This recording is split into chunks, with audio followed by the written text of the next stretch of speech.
Every question you've ever been asked or ever asked in any interview is a subset of one of three questions. Can you do the job? Will you love the job? And can we tolerate working with you? Or strengths, motivation, and fit. And I could stop there. But the twist is that's not the right order if you're asking questions. And I don't know if we've talked about this, but I now am absolutely convinced the first question is, why do you want the job? Or why would you want the job? And when I'm working with somebody for executive onboarding, the first question I ask them is, why did you want the job?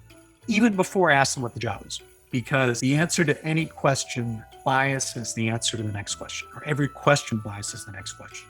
I really want a pure, unpolluted answer to why you want the job.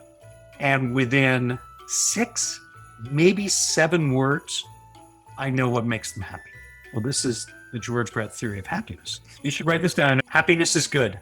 So it's actually 3 goods. I would argue everybody in the world is motivated by this blend of doing good for others, doing things they're good at, and doing good for me.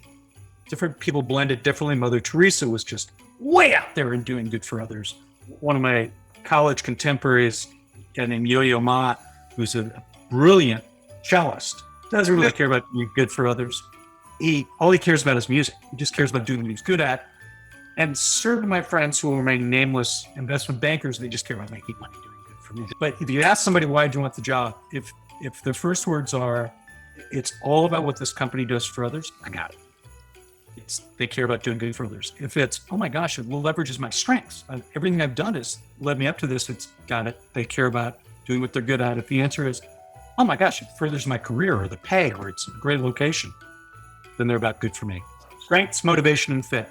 I argue if you're interviewing somebody, lead with motivation. And there are a lot of people that are bad interviewers and they don't actually know what question they're asking. So they'll say something, and if you turn it around and say, oh, glad you asked that. Here's the answer to that. It really, an example is this, which then answers the unasked question that they really care about.